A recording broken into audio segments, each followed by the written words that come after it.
Radio Unesa Informasi Edukasi dan Prestasi. Kembali di Bincang Unesa Bisa. Bincang Unesa Bisa kali ini sangat spesial karena di sini sudah kehadiran sosok narasumber yang luar biasa di bidang biologi, yaitu Ibu Dr. Nurdoha SSI MSI. Ibu, apa kabar? Alhamdulillah baik, Mbak Farah. Bagaimana Ibu WFH harus mengajar dari rumah? Apakah lebih berat, lebih menantang Ibu? Insya Allah ini tantangan yang luar biasa, tetapi kita harus tetap semangat demi untuk Unesa maju, selangkah maju ke depan. Iya, mencerdaskan mahasiswa Unesa Iya. agar satu langkah di depan gitu Iya, ya Ibu. harus Ibu- tetap semangat meskipun WFH ataupun WFO. Iya, Ya. siap Ibu, semangatnya harus membara, harus dikeluarkan kepada teman-teman semua mahasiswa juga biar lebih semangat ya Iya, Ibu. betul Mbak Farah. Ibu Nurdoha ini merupakan Ketua Prodi Biologi di FMIPA Unesa dan juga sekaligus menjadi sekretaris jurusan biologi nggih Ibu. Iya, betul Mbak Farah. Ibu, kita kali ini akan membahas seputar program studi biologi. Kalau dari sejarahnya sendiri, bagaimana awal terbentuknya program studi biologi ini, Ibu? Iya, program studi biologi merupakan salah satu program studi yang ada di jurusan biologi dan di bawah naungan Fakultas Matematika dan Ilmu Pengetahuan Alam. Program studi ini berdiri mulai tahun 98 ya, yang mana waktu itu berdirinya karena ada perluasan mandat dengan adanya keputusan Presiden nomor 93 tahun 99 yang diberikan kepada IKIP Negeri Surabaya menjadi Universitas Negeri Surabaya.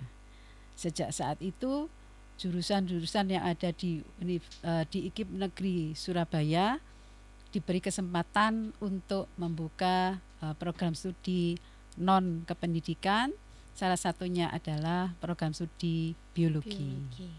Berarti sudah sekitar 22 tahun ya Ibu Ya, biologi insyaallah. berdiri. Apa visi misi dari program studi biologi ini Ibu? Ya, visi misi program studi biologi unggul dan kukuh dalam keilmuan biologi. Itu menjadi visi misi yang dipegang terus selama 20 tahun ke depan ya Ibu ya. Iya. Kalau berbicara mengenai biologi ini juga menjadi mata pelajaran waktu SMP SMA gitu ya Bu ya. Iya. Sebenarnya bagaimana sih Bu ketertarikan calon mahasiswa terhadap program studi biologi di Unesa sendiri? Insya Allah luar biasa Mbak Farah. Kalau kita lihat dari data perkembangan peminat yang mendaftar di program studi biologi dari tahun ke tahun itu terus meningkat. Yang terakhir adalah peminatnya sampai dengan 1445 ya. Dari sekian peminat itu yang diambil hanya 2 kelas, yaitu sekitar 75 mahasiswa. Yang sebelumnya dulu kita hanya mengambil 1 kelas, tapi peminat yang terus banyak, bertambah sehingga kita menambah 2 kelas. Berarti dari 1.400 calon yang diterima hanya 70-an ya Ibu ya. 2 kelas, wow, begitu besar peminatnya dari teman-teman untuk belajar di biologi. Untuk calon mahasiswa yang ingin masuk di program studi ini Ibu, apa yang harus dimiliki oleh teman-teman atau mungkin ilmu dasar yang harus dikuasai oleh teman-teman calon mahasiswa baru Ibu? Ya, untuk supaya berhasil ya belajar di program studi biologi baik keilmuan maupun skillnya, sebaiknya calon-calon mahasiswa dari siswa SMA itu punya background ilmu pengetahuan alam. Jadi dari bidang minat IPA ya. Itu nanti ketika masuk di biologi insya Allah tidak kesulitan. Karena sudah belajar sebelumnya ya Ibu di sekolah. Ya, Kemudian sudah tidak asing lagi Mbak iya. Farah. Mungkin akan lebih berkembang lagi di Universitas Negeri Surabaya ini ya Ibu biologinya. Pasti Apa akan saja berkembang. Ibu ilmu yang dipelajari teman-teman mahasiswa ini di program studi biologi? Wah, banyak Mbak Farah. Ya, terutama yang terkait makhluk hidup, lingkungan makhluk hidup, dan interaksi antara makhluk hidup dan lingkungannya. Ya, ada berbagai keilmuan yang ada yang akan dipelajari di program studi biologi, diantaranya struktur perkembangan hewan, struktur perkembangan tumbuhan, fisiologi hewan, fisiologi tumbuhan, genetika, mikrobiologi, sistematika hewan, sistematika tumbuhan, ekologi, kemudian evolusi, ya juga belajar tentang jamur, mikologi, ya banyak sekali. Ya. Karena biologi begitu luas ya. Begitu luasnya. Makhluk hidup mulai dari manusia, hewan, tumbuhan, semua dipelajarin di sini. Dan dipelajari interaksinya dengan lingkungannya. Sehingga kalau misalnya ada suatu daerah di situ mengalami kerusakan, pasti butuh orang biologi di situ untuk bagaimana mempelajarinya dan bagaimana bisa mengembalikan lingkungan itu menjadi baik kembali.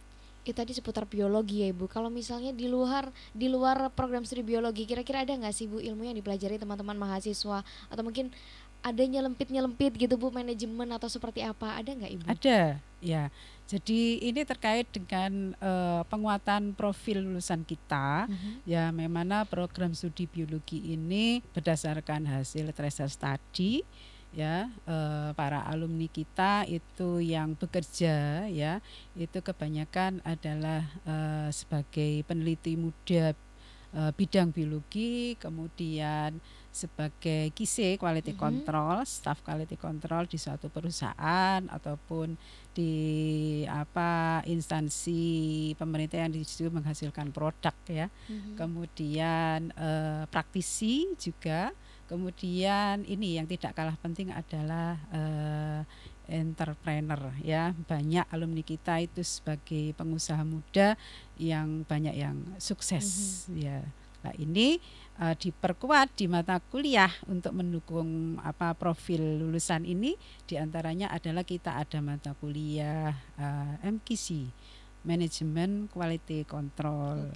Nah, itu kemudian ada KWU lanjut. Ya, kalau mahasiswa lain di prodi lain mungkin hanya dapat kewirausahaan saja. Kalau di prodi biologi ada KWU lanjut. Di KWU lanjut ini mereka harus sudah ada manajerial, ada perencanaan yang matang untuk menghasilkan produk sampai dengan pemasaran. Gitu yang di KWU. Lanjut. Tidak hanya seputar biologi saja, tapi juga banyak hal yang dipelajari, termasuk entrepreneur di KWU lanjut. Justru ini berarti khusus anak-anak yang sudah ini ya Bu, sudah memiliki target atau mungkin sudah memiliki bisnis sendiri di entrepreneur untuk bisa mengikuti KWU lanjut, ataukah KWU lanjut ini diperuntukkan oleh seluruh mahasiswa? Seluruh mahasiswa prodi biologi, dengan harapan anak-anak itu nanti punya skill juga kalau mereka lulus, punya kompetensi yang matang untuk bisa mengembangkan wirausaha. Tidak hanya berbasis teman-teman biologi, wirausaha berbasis biologi. Tidak hanya teman-teman yang ingin belajar KWU lanjut, tapi juga seluruh mahasiswa biologi diwajibkan untuk mengikuti KWU lanjut ini ya Ibu. Iya, semua dapat skillnya gitu. Sama rata akhirnya Ibu, sama-sama bisa mengembangkan skill entrepreneur. Iya, entrepreneurnya. Ibu, kalau kita berbicara mengenai situasi seperti ini ya Ibu, situasi pandemi di mana teman-teman harus belajar di rumah, bagaimana sih Ibu metode pengajaran dari program studi biologi sendiri di daring ini Ibu? Iya. Sudah banyak upaya yang dilakukan oleh Bapak Ibu dosen yang memperkuat prodi biologi, berbagai platform untuk pengembangan daring sudah dilakukan, ya, termasuk yang pertama adalah Vinesa, ya. Semua Bapak Ibu dosen itu sudah mengisi, ya, materi-materi perkuliahan di Vinesa. Kemudian juga punya alternatif di platform yang lain. Jadi jaga-jaga kalau ada Vinesanya ada trouble, kita dengan platform yang lain, diantaranya sudah dikembangkan oleh Bapak Ibu dosen dengan Google Classroom, Google Meet, kemudian Zoom, ya, kemudian saya kira itu yang banyak dikembangkan. Sekali platform ya, platform yang dikembangkan oleh Bapak Ibu dosen. kuliah tetap harus berjalan, yang mana di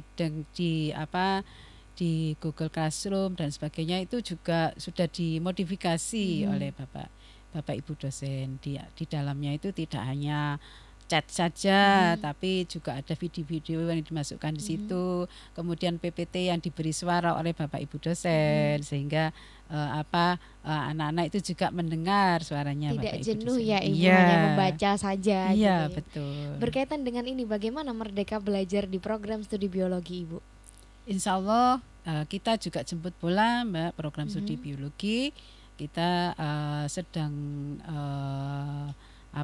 menggodok kurikulumnya supaya final ya. Insya Allah sudah hampir final, dan untuk angkatan 2020 ini maba prodi biologi sudah menjalankan kurikulum MBKM, dan kita terus berkomunikasi dengan Bapak Ibu dosen prodi biologi dengan tim pengembang kurikulum, dan kita akan mencoba dengan narasumber juga. Dalam waktu dekat kita akan mencoba berkomunikasi dengan stakeholder dan alumni terkait kurikulum MBKM kita. Mungkin ada beberapa dari mata kuliah yang kita kembangkan itu ada masukan dari stakeholder ataupun dari alumni kita. Berarti memang sudah direncanakan, sudah akan dijalankan dan terus diperbarui ya Ibu, mengikuti kondisi. Betul. Ibu, kalau kita tahu biologi ini ilmu yang kita tuh harus praktek Ibu. Rasanya kalau nggak praktek itu nggak afdol, kita nggak bisa megang langsung, kita nggak bisa meneliti langsung. Tapi kalau kita melihat situasi yang seperti ini lagi Ibu, bagaimana akhirnya praktikum di program studi biologi? Iya. Upaya-upaya yang sudah dilakukan oleh Bapak Ibu dosen di prodi biologi, diantaranya adalah kita kan Bapak Ibu dosen itu sudah mengembangkan lembar kerja mahasiswa ya untuk praktikum. Itu dari LKM itu diadaptasi dengan kondisi yang ada sekarang, dengan memanfaatkan bahan alam yang ada di sekitar lingkungan mahasiswa, tempat tinggal mahasiswa. Jadi itu dengan modifikasi yang disederhanakan, yang memungkinkan mereka bisa melakukan di rumah. Dari situ mereka membuat laporan sederhana. Biasanya yang saya dengar dari cerita Bapak Ibu dosen dengan presentasi singkat waktu di daring dari hasil yang mereka lakukan di rumah. Itu upaya yang sudah kami lakukan. Hebat sekali para tenaga pendidik, para dosen ini akhirnya harus memutar otak. Bagaimana caranya teman-teman mahasiswa ini harus bisa tetap belajar di rumah dan juga praktek ya Ibu? Iya, saya acung jempol dengan Bapak Ibu dosen prodi biologi, semuanya tetap semangat bagaimana mengupayakan mahasiswa kita tetap tidak hanya dapat knowledge tapi juga skill. Benar. Keren loh Ibu, saya hebat sekali sampai bisa harus ternyata memutar otak, harus bisa menggunakan peralatan atau mungkin makhluk hidup yang ada di sekitar kita untuk praktikum. Berbicara mengenai tenaga pendidik dan juga dosen, kira-kira seberapa banyak sih yang ada di program studi biologi ini Ibu? Mungkin ada yang dari yang menjadi guru besar atau mungkin yang menjadi doktor, ada berapa jumlah tenaga pendidik di program studi biologi? Iya. Sebenarnya yang memperkuat pengajar di prodi biologi itu adalah barisan dosen yang ada di jurusan biologi. Jadi barisan dosen yang ada di jurusan biologi itu ada sekitar 34 dosen, yang mana di situ ada 3 guru besar ya. Salah satunya Bu Profesor Dr. Vida Rahmadiati. Beliau barusan dikukuhkan kemarin waktu bersamaan dengan pengukuhan maba kemarin. Nah, kemudian kalau doktornya dari keseluruhan yang ada dosen di jurusan biologi ada sekitar 12-an. 12 yang ada di biologi. Itu sudah termasuk guru besar ya Ibu? Ya, Profesor Doktor. Yang lainnya lektor kepala juga sekitar 70% enggak salah. sebelumnya saya ucapkan selamat ya kepada Ibu Profesor Fida ya Ibu, karena sudah dilantik menjadi guru besar baru saja. Selamat Ibu, semoga semakin bisa terus berprestasi ya Ibu, dan juga membantu mahasiswa-mahasiswa untuk lebih cerdas lagi. Terima kasih Ibu Prof Fida sudah terus berjuang hingga saat ini ya Ibu ya. Ibu, kalau kita berbicara mengenai program studi biologi, pasti banyak sekali fasilitas atau mungkin yang disediakan oleh program studi biologi sendiri. Seperti apa Ibu? Mungkin ada laboratorium, praktikum dan lain sebagainya. Iya, kita memiliki tidak hanya ruang kelas, tetapi juga ada laboratorium. Jadi ada ruang kelas itu ada di gedung C3, ada di gedung C9, ada di gedung C10 ya, yang di kampus Ketintang ya, Fakultas MIPA kampus Ketintang. Kemudian juga ada laboratorium di gedung C3, di gedung C9 dan di gedung C10. Kemudian ada namanya laboratorium greenhouse, karena kita itu berhubungan dengan makhluk hidup, ada tanaman, ada hewan. Nah, itu disediakan lahan yang cukup luas bagi mahasiswa bisa untuk melakukan praktikum ataupun melakukan riset untuk skripsinya maupun untuk program-program kreativitas mahasiswa. Kemudian ada laboratorium hewan juga. Jadi itu untuk kemudian ada ruang baca yang di situ ada koleksi buku-buku, kemudian jurnal, laporan-laporan PKL, laporan-laporan PPL dari mahasiswa itu ada di situ. Berarti sudah lengkap semuanya. Insya Allah. Ada enggak Ibu kira-kira laboratorium atau mungkin fasilitas lain yang direncanakan untuk dibangun atau dibuat sebagai penunjang perkuliahan? Ya, ini yang kami tunggu-tunggu ya oleh program studi biologi ataupun program studi pendidikan biologi. Jadi yang ditunggu oleh warga jurusan biologi adalah pembangunan gedung laboratorium biologi. Ini insya Allah semoga segera terrealisir di tahun 2021. Amin. Ya, amin. Sebagai pembantu penunjang perkuliahan ya Ibu. Iya, supaya karena kalau di Fakultas MIPA itu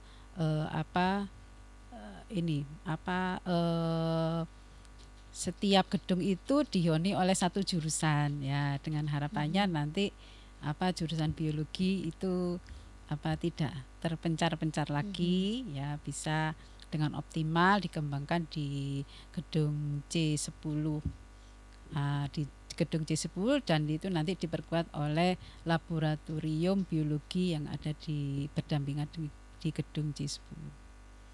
Ibu, kalau kita melihat kondisi pandemi ini juga ya Bu ya, ada kemungkinan teman-teman mahasiswa diharuskan mau nggak mau harus praktek langsung di laboratorium, entah mungkin bagaimana caranya, mungkin diberi jarak atau seperti apa. Kira-kira apakah sudah ada rencana dari program studi biologi sendiri Ibu?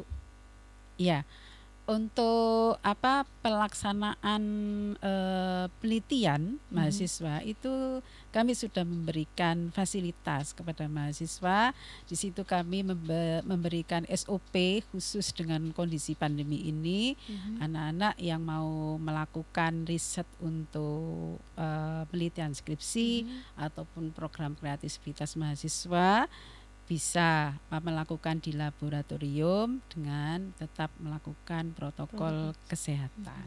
Dan ada surat perizinan, sehingga kami dari jurusan, dari program studi biologi, dari jurusan maupun dari fakultas itu tetap bisa mengontrol mahasiswa di mana saja yang di situ sedang melakukan aktivitas riset. Berarti tetap dalam pengawasan Bapak Ibu dosen ya Ibu. Makanya harus ada surat izin mereka untuk melakukan riset. Itu sudah bisa terlaksana mulai kapan Ibu kira-kira? Atau mungkin sekarang sudah bisa dilaksanakan bagi para peneliti, teman-teman mahasiswa S1 gitu Ibu? Iya, sudah. Oh, berarti sudah jalan. Ya, kemarin yang sudah yudisium kemarin tuh anak-anak yang pandemi kemarin juga sudah melakukan penelitian di laboratorium dengan tetap melaksanakan protokol kesehatan. Alhamdulillah anak-anak komitmen dengan aturan itu dan mereka tertib mengikuti aturan. Jadi gantian gitu, siapa yang mau lakukan sekarang, siapa yang berikutnya gitu. Tetap harus sesuai dengan protokol kesehatan, sehingga semua terjaga ya Ibu, dan juga bisa lulus, alhamdulillah kemarin. Iya, betul. Baik Ibu, setelah ini kita akan bahas lebih banyak mengenai program studi biologi termasuk prestasinya Ibu. Jangan kemana-mana, tetap di Bincang UNESA Bisa. Iya.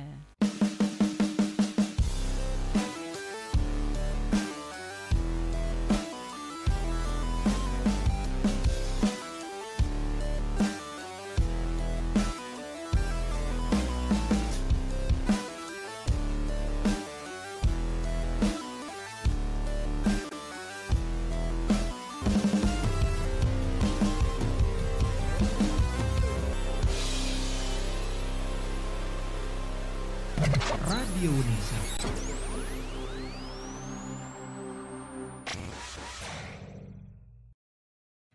Radio UNESA, informasi edukasi dan prestasi, hadir sejak 13 Februari 2020 bertepatan dengan Hari Radio Sedunia.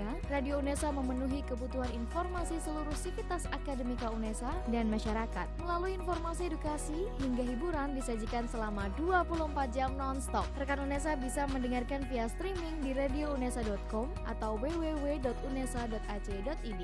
Secara audiovisual juga bisa disimak di kanal YouTube Radio UNESA. Langsung saja download aplikasi Radio UNESA di Play Store dan jadikan Radio UNESA teman beraktivitas Anda. Inilah Radio UNESA, informasi edukasi dan prestasi.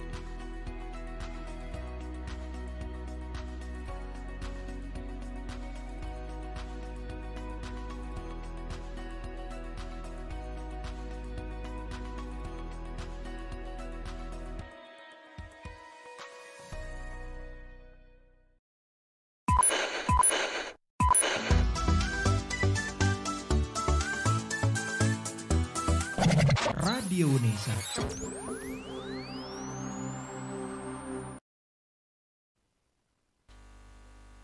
Radio UNESA, informasi edukasi dan prestasi. Masih di Bincang UNESA Bisa dengan Ibu Nurdoha. Ibu, sebelum kita lanjut membahas tentang program studi biologi, saya mau tanya Ibu, kenapa sih Ibu Nurdoha ini akhirnya memutuskan untuk terjun di dunia perbiologian? Bagaimana ini ceritanya? Iya.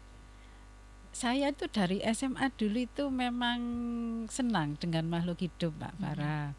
Dulu waktu SMA itu juga sering mengadakan penelitian sederhana dengan teman-teman SMA. Salah satunya dulu itu saya meneliti hidroponik jambu biji dengan anak teman-teman SMA. Terus ini terus terbawa terus sampai lulus dari SMA. Saya ingin belajar banyak terkait makhluk hidup dan lingkungannya. Dan alhamdulillah saya bisa masuk diterima di Universitas Airlangga tahun 90.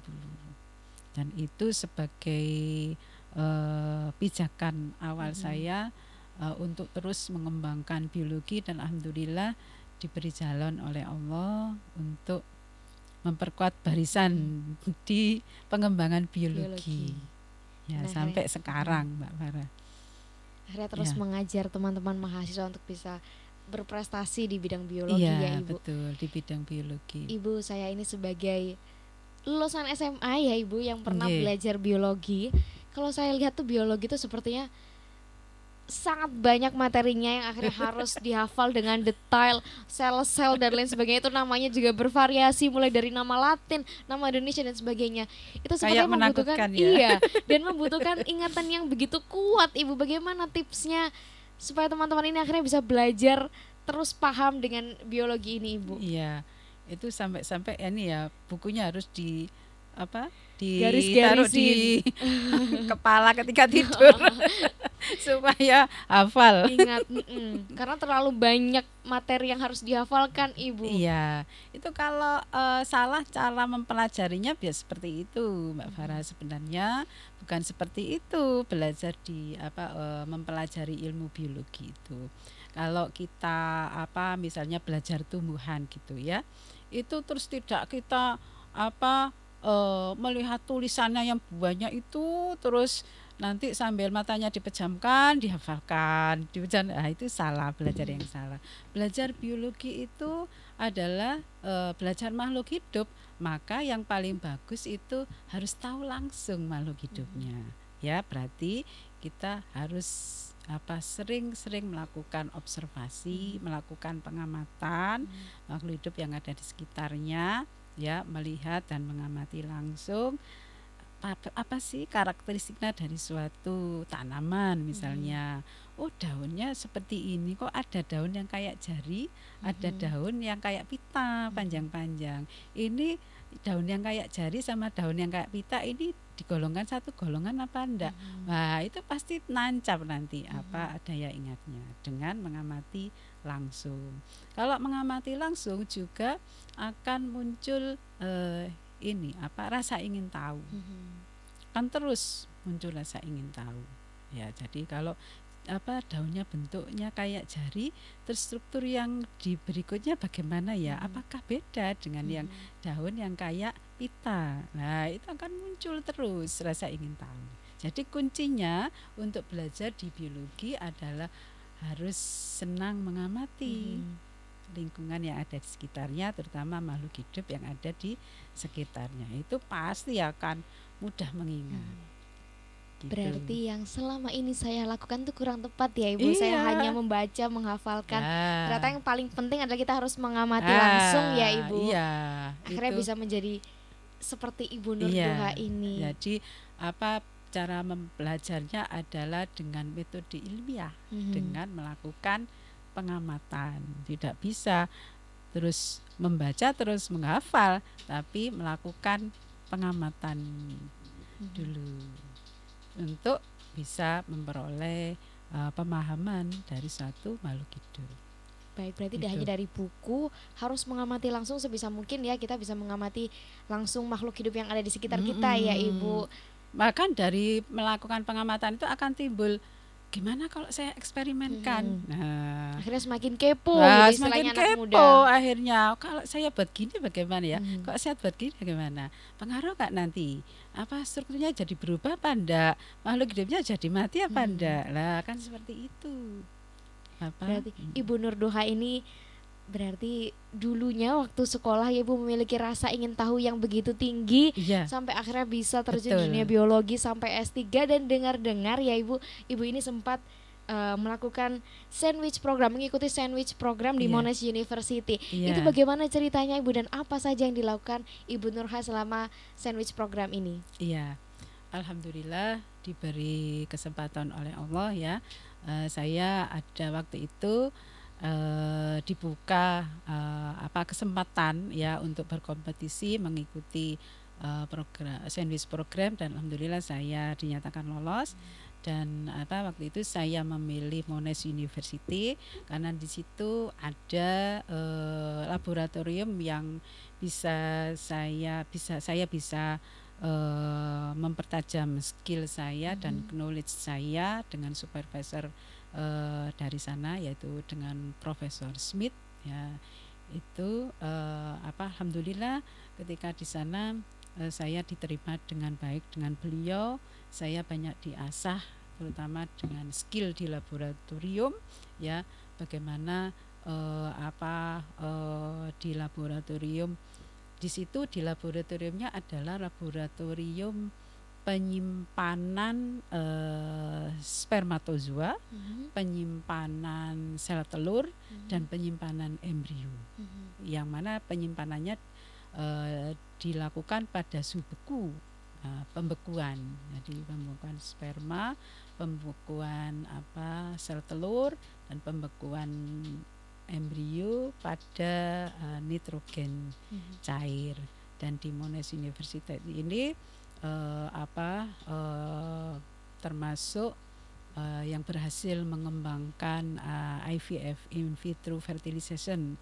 Kalau pada manusia itu bayi tabung itu bagus di sana IVF-nya. Ini saya banyak memperoleh skill di sana bagaimana bekerja di laboratorium yang baik dengan membutuhkan skill yang tinggi, baik untuk menimbang bahan, kemudian untuk mengambil bahan berupa cairan dalam volume yang kecil ya, kemudian mengukur berbagai pH dan sebagainya, kemudian melakukan bekerja di dalam kondisi yang di situ sterilitasnya tinggi, bagaimana sikap kita ya supaya tetap terjaga sterilitasnya. Itu saya banyak memperoleh skill di sana. Kemudian skill yang utama adalah writing for article, jadi menulis untuk artikel untuk dipublikasikan di jurnal. Ini juga saya banyak mendapatkan arahan bimbingan dari supervisor saya, Prof. Smith. Saya terima kasih sekali pada Prof. Smith ya yang juga membantu saya bagaimana menyusun artikel yang baik dan bagaimana bekerja di laboratorium yang baik. Banyak sekali ilmu yang dipelajari oleh Ibu Nurduha. Ini tentunya ini menjadi prestasi baru bagi Ibu Nurduha. Selain Ibu Nurduha, kira-kira prestasi apa saja yang diperoleh oleh baik teman-teman mahasiswa maupun dosen di program studi biologi, Ibu? Ya, saya ungkapkan dulu prestasi dari Bapak Ibu dosen ya. Di antaranya saya tidak bisa menyebutkan semuanya ya, beberapa yang saya ini kan di antaranya ya ini dari prestasi dari Ibu Dr. Yuni Sirahayu. Beliau ini dulu kan wakil rektor 1 ya. Kemudian ketika beliau jadi wakil rektor 1 ini beliau banyak dipercaya ya oleh publik ya.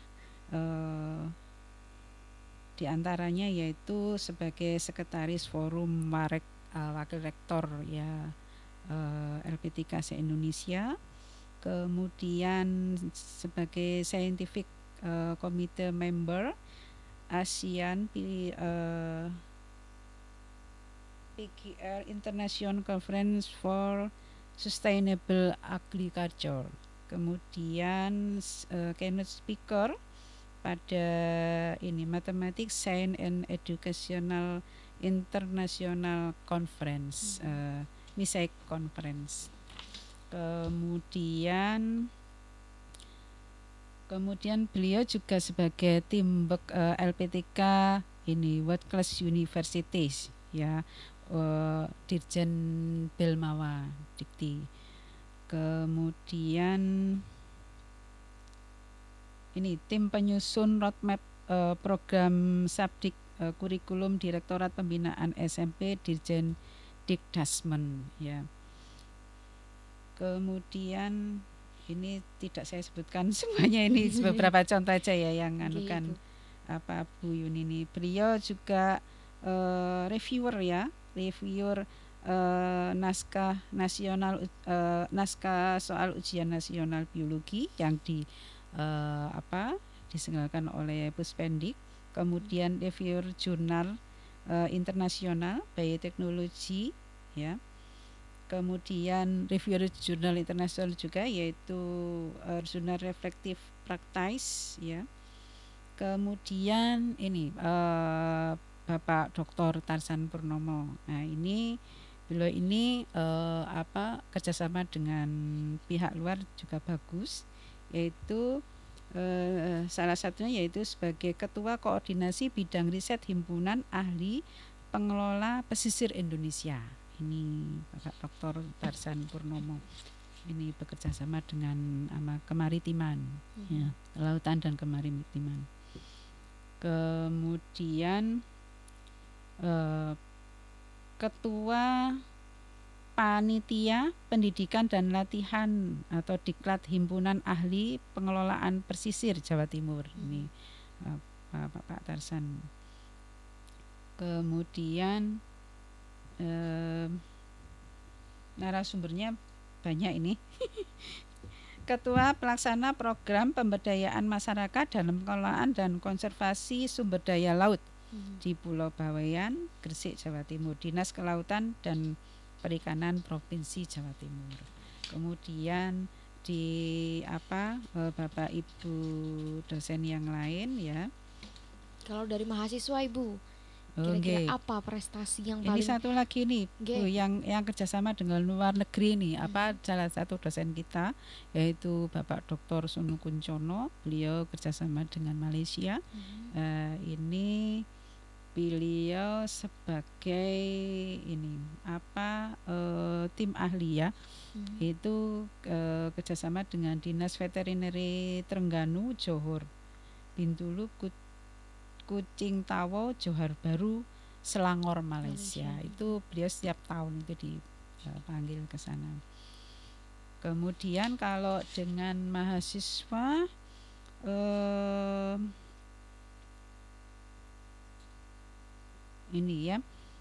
mahasiswa kita hampir tiap tahun itu ada yang lolos di proposal PIMNAS ya. Tahun 2018 itu ada 11 proposal yang terdanai dari prodi biologi. Kemudian kelompok studi, kita punya kelompok studi ya untuk pengembangan minat bakat mahasiswa itu, yaitu kelompok studi ornitologi Sri Gunting, berpartisipasi dan mendapat penghargaan sebagai kontributor atau partisipan ya untuk kegiatan ASEAN Water Bird. Nah, ini berarti tidak hanya di nasional, tapi juga sudah internasional. Tidak hanya dari para pendidiknya sudah luar biasa ini yang begitu banyak prestasinya, juga turun kepada mahasiswanya ya Ibu. Tadi juga Ibu menyebutkan kelompok studi. Kira-kira ada berapa banyak kelompok studi yang ada di program studi biologi Ibu? Kelompok studinya yang ada di biologi itu cukup banyak, mewadahi bakat minat mahasiswa dan mengembangkan kreativitas mahasiswa berinovasi untuk mengembangkan riset-riset kecil gitu ya. Di antaranya kelompok studi yang ada di prodi biologi yaitu kelompok studi ornitologi, yaitu namanya Sri Gunting, yaitu anak-anak yang suka dengan burung ya, ingin belajar tingkah laku burung ya. Ada burung pendatang dari luar itu kalau sudah ikut ini mereka bisa mengidentifikasi ini bukan burung lokal kita tapi datang dari luar samudra mana gitu, anak-anak bisa mengidentifikasi itu. Kemudian kelompok studi kosmik ini untuk mengkaji terkait mikrobiologi ya, bakteri ya dan sebagainya. Kemudian duck orchid. Nah, ini khusus belajar tentang anggrek. Pengembangan anggrek, bagaimana mengembangkan anggrek dengan berbagai teknik, termasuk yang sedang dikembangkan anak-anak dengan teknik kultur jaringan. Nah, ini alhamdulillah sudah berhasil, dan alumni kita yang dia konsen sekali di kelompok studi ini, dia berhasil menjadi seorang entrepreneur di bidang ini kultur jaringan, dan yang banyak dikembangkan adalah berbagai jenis anggrek. Ini sudah sukses itu. Salah satu alumni kita namanya Mas Ali Topan, itu dia sudah mendirikan CV ya, CV Muria Abadi itu mengembangkan kultur jaringan tanaman. Yang banyak dikembangkan adalah berbagai jenis anggrek, dan juga dia sudah join dengan berbagai pengusaha dan ketika saya datangi itu dia sedang mengembangkan tanaman langka pesanan ya, jadi untuk dari pihak luar pesan untuk kultur tanaman langka dari Kalimantan kalau tidak salah. Ini berarti menjadi salah satu alumnus yang bekerja di bidang yang menggeluti anggrek tadi ya, tadi ya Bu. Kalau selain itu kira-kira yang paling banyak diserap oleh tenaga pekerja setelah lulus dari program studi biologi ini apa Bu, kira-kira bidang apa saja? Bidang-bidang yang digeluti oleh alumni kita ya, diantaranya ada yang masuk di berbagai dinas Mbak ya, ada yang di dinas pertanian, kemudian ada yang di dinas peternakan, kemudian ada yang di LIPI ya. Di LIPI ini ada alumni kita yang ada di LIPI Purwodadi ya. Kemudian di sana mengembangkan riset-riset penelitian terkait tumbuhan dan hewan ya. Kemudian di rumah sakit juga ada. Kemudian berjamuran alumni kita membuka wirausaha dan saya lihat banyak yang berhasil sebagai entrepreneur dan juga ada yang sebagai praktisi.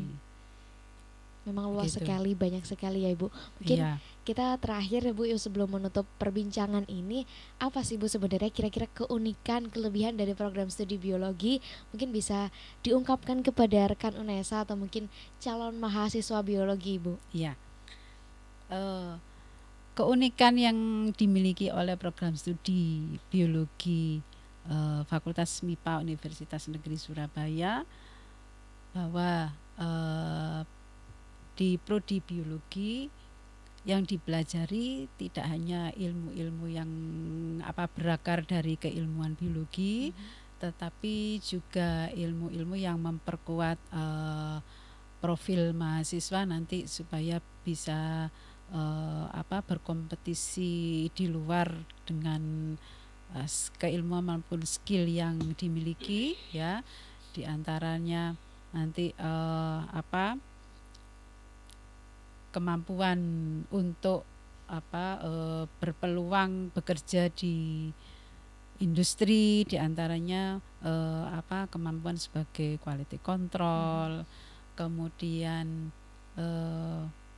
peneliti muda ya, nanti bisa bisa memperkuat di barisan HRD-nya di instansi maupun di perusahaan ya. Kemudian juga kurikulum yang kita kembangkan adalah berbasis ecopreneurship ya. Jadi ada beberapa mata kuliah yang kita perkuat dengan pengembangan entrepreneur, yang mana entrepreneurnya itu berbasis lingkungan.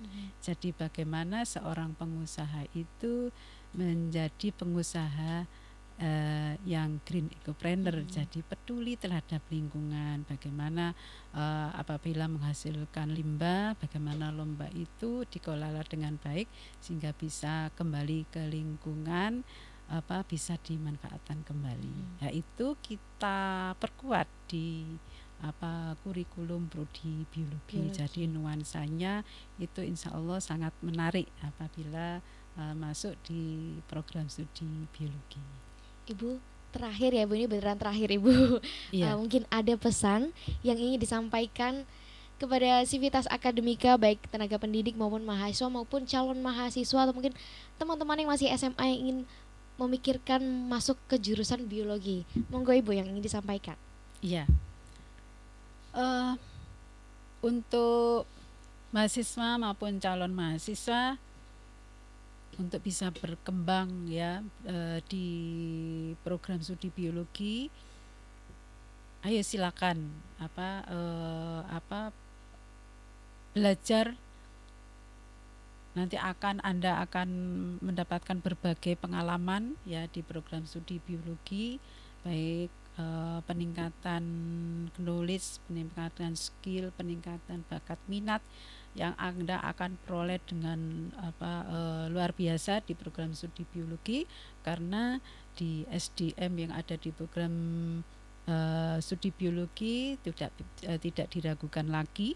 Kemudian mahasiswa yang ada di program studi biologi dan alumni program studi biologi sudah menorehkan berbagai prestasi baik skala lokal, nasional maupun internasional, berkancah tidak hanya di UNESA tetapi sudah berkancah di luar UNESA, dan itu sudah dikenal oleh pihak luar, sehingga beberapa barisan alumni kita sudah memperkuat di berbagai instansi maupun perusahaan yang ada.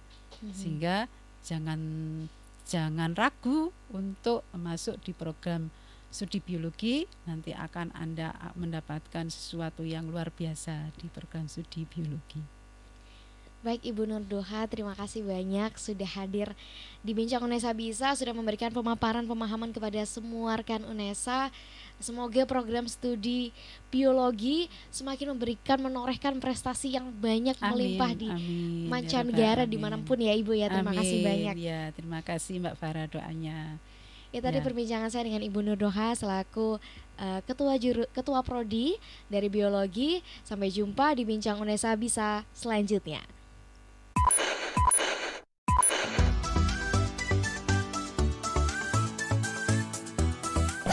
Radio UNESA.